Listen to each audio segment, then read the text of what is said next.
राजीव और मीरा एक आम पति पत्नी हैं। दोनों के बीच रोज झगड़े होते हैं और उनका रिश्ता टूटने की कगार पर है। मीरा तलाक लेना चाहती है और राजीव अपनी जिंदगी से परेशान है। कहानी में मोड़ तब आता है जब राजीव गलती से एक बैंक डकैती और गायब हुए 17 करोड़ के मामले में फंस जाता है। पुलिस, मीडिया और डाकू सब उसके पीछे पड़ जाते हैं। अपनी पत्नी और बेटियों को बचाने के लिए सीधा साधा राजीव एक खतरनाक खिलाड़ी बन जाता है। ये कहानी सिर्फ पैसों के सस्पेंस की नहीं, बल्कि एक बिखरे हुए परिवार के फिर से एक होने की है। फिल्म के शुरुआत में ही दिखाया जाता है कि हमारे हीरो राजीव, जो कि एक सरकारी कर्मचारी हैं, ISFC बैंक की एक ब्रांच में जाता है। लेकिन कुछ ही देर में उस बैंक में डकैती डालने वाले 3 लोग आ जाते हैं। वो बैंक कर्मचारियों को धमकाकर पैसे लूटते हैं और जब बाहर निकलते हैं तो उनके साथ राजीव भी होता है। डकैत राजीव के सिर पर वो बैंक कर्मचारियों को धमकाकर पैसे लूटते हैं और जब बाहर निकलते हैं तो उनके साथ राजीव भी होता है। डकैत राजीव के सिर पर एक प्लास्टिक की थैली बांधकर उसे बंधक बना लेते हैं और वहां से भाग निकलते हैं। उसी इलाके में किसी दूसरे केस के सिलसिले में आए CPO आनस और एक दूसरा पुलिस वाला इस पूरे नजारे को देख लेते हैं और डकैतों का पीछा करने लगते हैं। लेकिन डकैत एक जगह रुककर पुलिस वालों पर बंदूक तान देते हैं और उन्हें डरा देते हैं।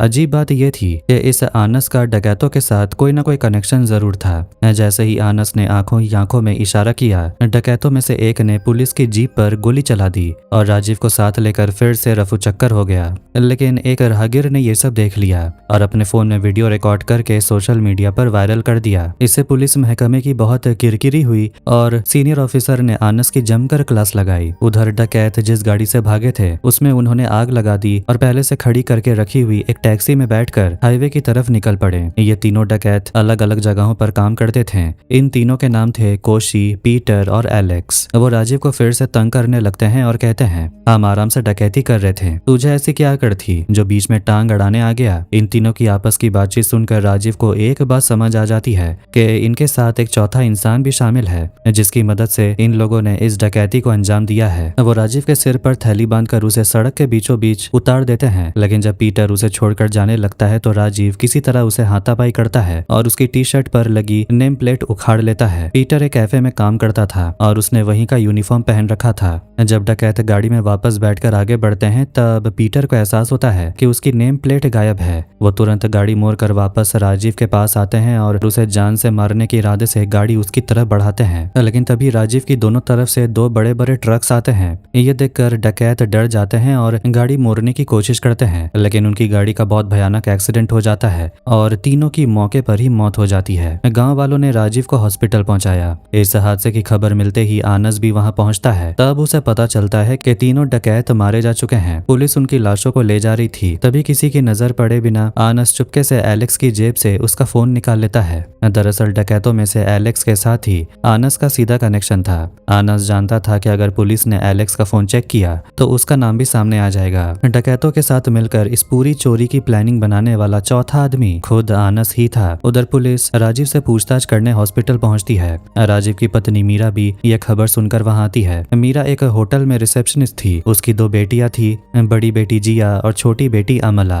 दोनों डकैत भले ही मारे जा चुके थे, लेकिन जिस गाड़ी में वो भाग रहे थे उसमें लूटे गए 17 करोड़ रुपए नहीं मिले। डकैतों ने एक्सीडेंट से पहले ही उन पैसों को कहीं छुपा दिया था। पुलिस अब तक उस रकम का सुराग नहीं लगा पाई थी। यह जानकर आनस ने राहत की सांस ली कि पैसा गायब नहीं हुआ है, लेकिन अब उसे किसी भी तरह वो पैसा खुद हासिल करना था। राजीव और मीरा के रिश्ते में पहले से ही बहुत अनबन चल रही थी। इस हादसे के बाद मीरा का गुस्सा राजीव पर और बढ़ गया, लेकिन राजीव उसे समझाता है कि उसने कुछ भी जानबूझकर नहीं किया था और उसे बिल्कुल अंदाजा नहीं था कि उस दिन बैंक में डकैती होने वाली है। आनस की बात करें तो उसने एक बहुत ही अमीर घराने की लड़की से शादी की थी। वो शादी लड़की के घर वालों की मर्जी के खिलाफ हुई थी। अब भले ही उसके साले आनस की थोड़ी बहुत मदद कर देते थे, लेकिन आनस के अंदर बहुत ईगो था। वो अपने ससुराल वालों की मदद नहीं लेना चाहता था और खुद रातों रात बहुत सारा पैसा कमाना चाहता था। इसी लालच में उसने डकैतों के साथ हाथ मिलाया था।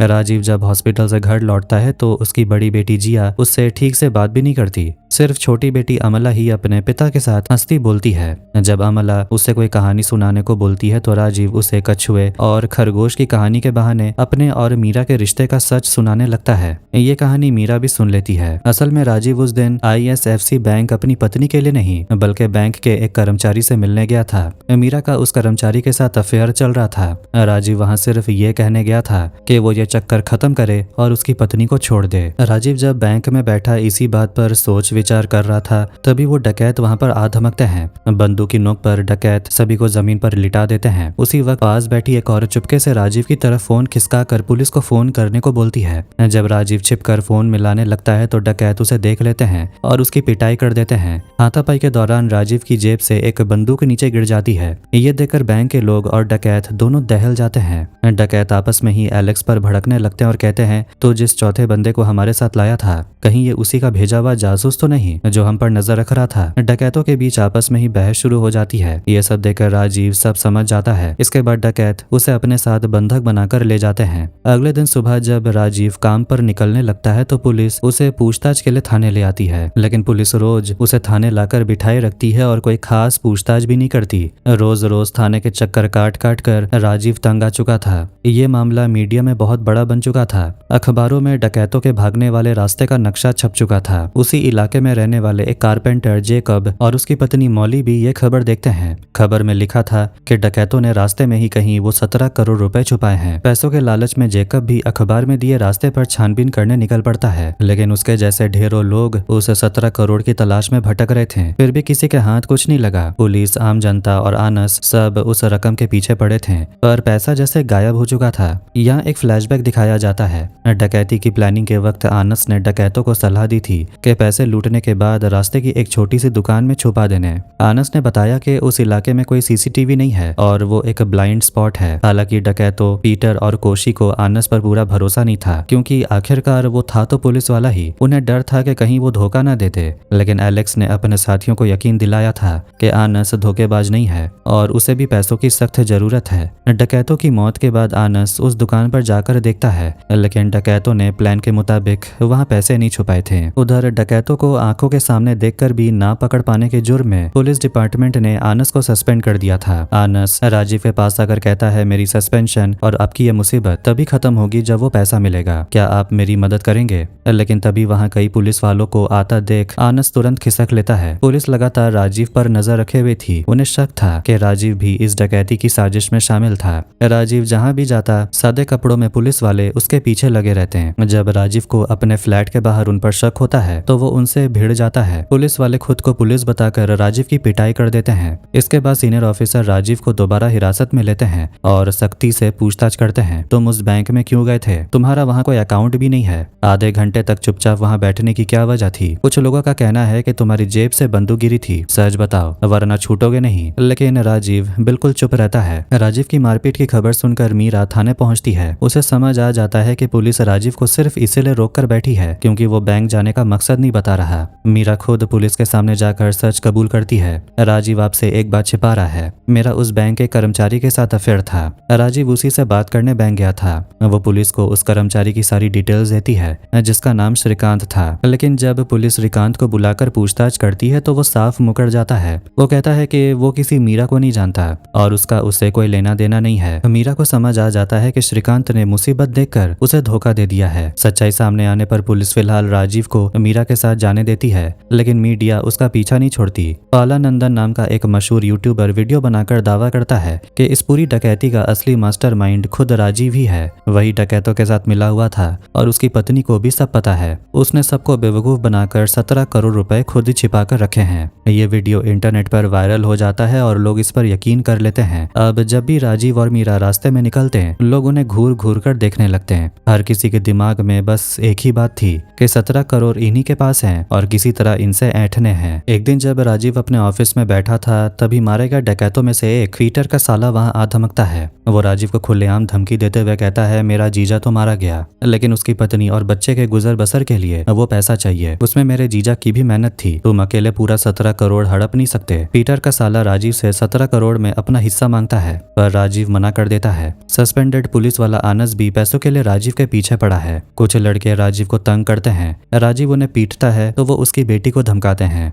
डर कर राजीव उन्हें पैसे दे देता है। ये देखकर सबको लगता है कि राजीव के पास 17 करोड़ हैं और ब्लैकमेल करने पर वो पैसे दे देगा। परेशान होकर राजीव आनस के साथ डील करता है। आनस उसकी आंखों पर पट्टी बांधकर उसी रास्ते पर ले जाता है। राजीव अपनी गिनती और आवाजों के दम पर रास्ता बताता है। तभी उसे याद आता है कि डकैतों का चौथा साथी हकलाता था और आनस भी हकलाता है। राजीव समझ आता है कि आनस ही चौथा डकैत है। राजीव एक मंदिर की दान पेटी के पास गाड़ी रुकवाता है और याद न आने का बहाना बनाकर लौट जाता है। घर पहुंचकर राजीव देखता है कि गार्ड और मेड चोरी के इरादे से उसका फ्लैट खंगाल रहे थे। उनसे हाथापाई होती है। उल्टे एसोसिएशन वाले ही राजीव को घर खाली करने को बोलते हैं। दरवाजा ठीक करने आया कारपेंटर जेकब सब कुछ ध्यान से देखता है। रात में कुछ ऑटो वाले राजीव से रंगदारी मांगते हैं तो राजीव उन्हें पीट देता है। पुलिस फिर से उसे पकड़ लेती है। लगातार झगड़ों से तंग आकर मीरा राजीव से डिवोर्स मांगती है। बेटियों की खुशी के लिए राजीव डिवोर्स पेपर पर साइन कर देता है। अगले दिन पुलिस को सड़क किनारे की दान पेटी का ताला टूटा मिलता है।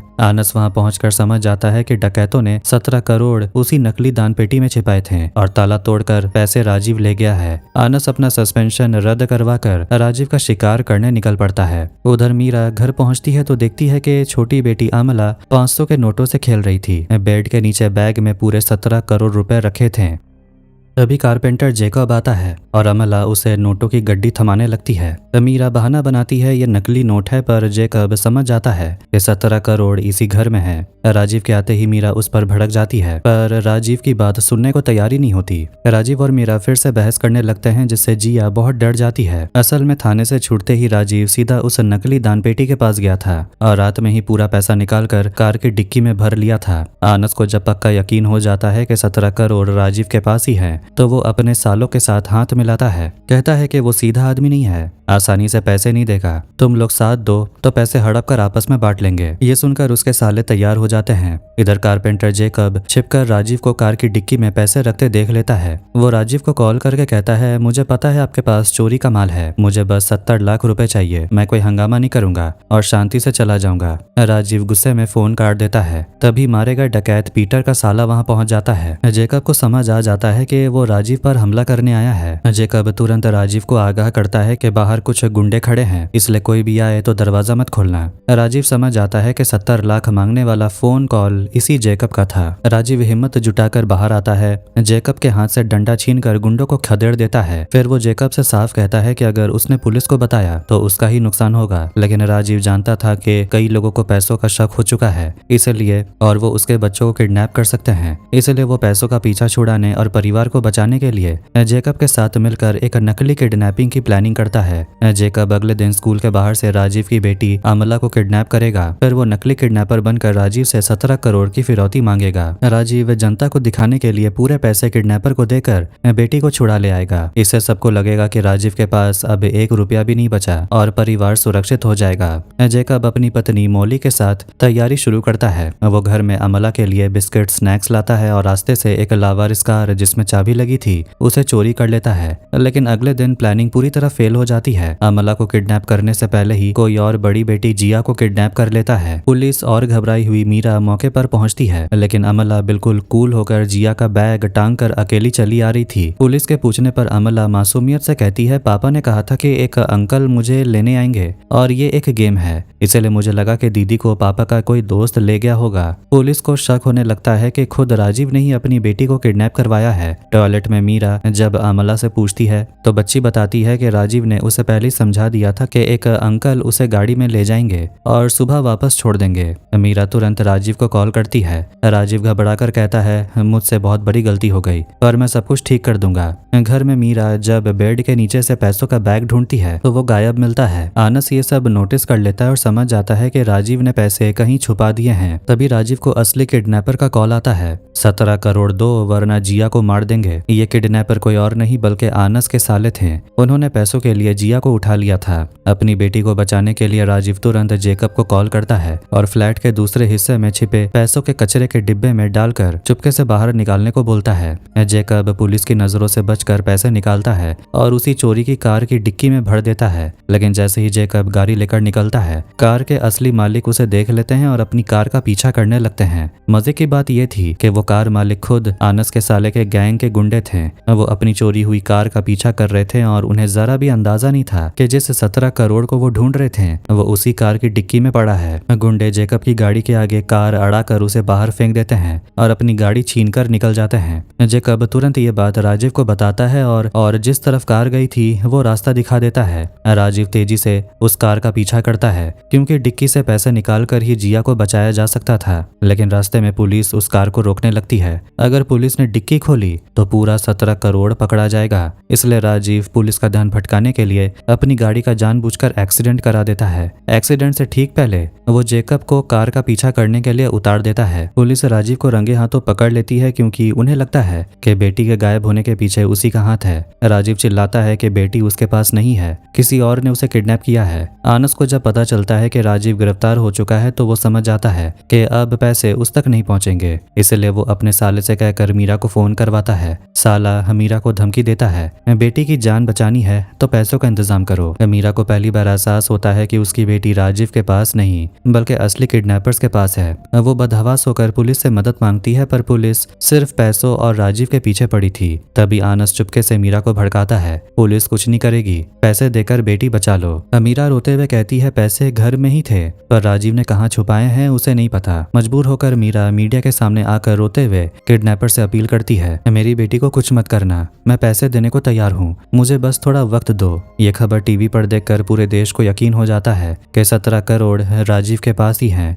थाने में बंद राजीव को जेकब का फोन आता है। जेकब बताता है कि वो गुंडे कार लेकर पुलिस क्वार्टर्स में आए हैं। वो डिक्की का पैसा देखे बिना गाड़ी लॉक करके अंदर चले गए हैं, इसलिए राजीव तुरंत आकर डिक्की से पैसे निकाल ले। तभी पुलिस वाले राजीव से फोन छीन लेते हैं। राजीव उनसे हाथ जोड़कर गुजारिश करता है कि उसकी बेटी खतरे में है, पर कोई नहीं सुनता। आखिरकार राजीव पुलिस वालों को पीटकर और फोन छीनकर वहां से भाग निकलता है। टीवी पर चेहरा आने के कारण सड़क पर हर कोई राजीव को पहचान लेता है। लोग पैसों के लालच में उसके पीछे पड़ जाते हैं और लाइव वीडियो बनाने लगते हैं। पीटर का साला भी एक बस लेकर राजीव पर हमला करने पहुंच जाता है। राजीव सबसे अकेले लड़ते भिड़ते भागता रहता है। उधर कार के मालिकों यानी कि आनस के सालों के गुंडों की नजर अपनी कार की डिक्की में रखे 17 करोड़ पर पड़ जाती है। वो हैरान रह जाते हैं कि जो पैसा वो ढूंढ रहे थे वो उन्हीं की कार की डिक्की में था। वो पैसा लेकर ऊपर आनस के साले के पास पहुंचते हैं। आनस का साला लालच में आकर ये बात आनस से छिपा लेता है ताकि पूरा 17 करोड़ अकेला हड़प सके। जब राजीव जेकब को फोन करता है तो जेकब निराश होकर बोलता है कि बहुत देर हो चुकी है, वो पैसा लेकर ऊपर चले गए हैं।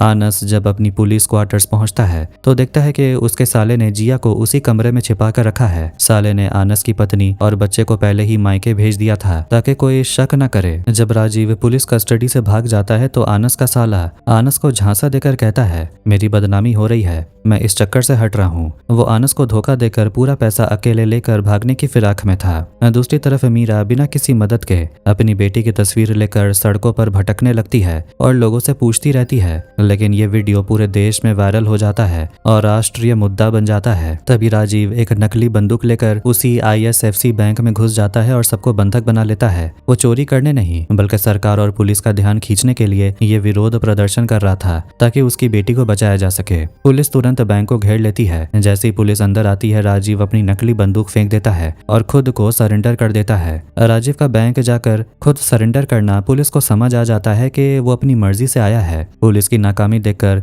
कई नेता सरकार पर भड़क जाते हैं और मामला सीएम तक पहुंच जाता है। सीएम जब राजीव से अकेले बात करते हैं तो राजीव उनसे पूछता है, आपने मेरी बेटी के बारे में क्यों नहीं पूछा? सीएम मुस्कुराकर कहते हैं, मुझे पता है तुम अपनी बेटी को सुरक्षित करके ही यहाँ आए हो, तुम्हारी मांग कुछ और है। फ्लैशबैक में देखते हैं बैंक जाने से पहले राजीव चुपके से आनस के पुलिस क्वार्टर पहुंच गया था। वहाँ उसने आनस के सालों को रंगे हाथों पकड़ा, उनसे जिया को छुड़ाया और 17 करोड़ रुपए का बैग वापस छीन लिया। आनस को तब एहसास हुआ कि उसके साले ही उसे धोखा देकर पूरा पैसा अकेले हड़पने वाले थे। राजीव ने उन सभी गुंडों को पीट पीट कर गाड़ी में बांधा और सड़क पर फेंक दिया। फिर उसने जिया को सुरक्षित कारपेंटर जेकब और उसकी पत्नी मौली के घर भेज दिया। ये सब करने के बाद ही वो बैंक में जाकर सरेंडर हुआ था। राजीव सीएम के सामने अपनी शर्तें रखता है, उसके बच्चों को सुरक्षित स्कूल जाने का माहौल मिले, मीडिया और जनता के दिमाग से ये बात हटाई जाए कि 17 करोड़ उसी के पास है ताकि कोई उसके परिवार को परेशान न करे। सीएम भी राजीव के साथ एक डील करते हैं। बच्ची को भले ही राजीव ने बचाया था और मीडिया में ये दिखाया जाएगा कि सीएम और पुलिस की कार्रवाई से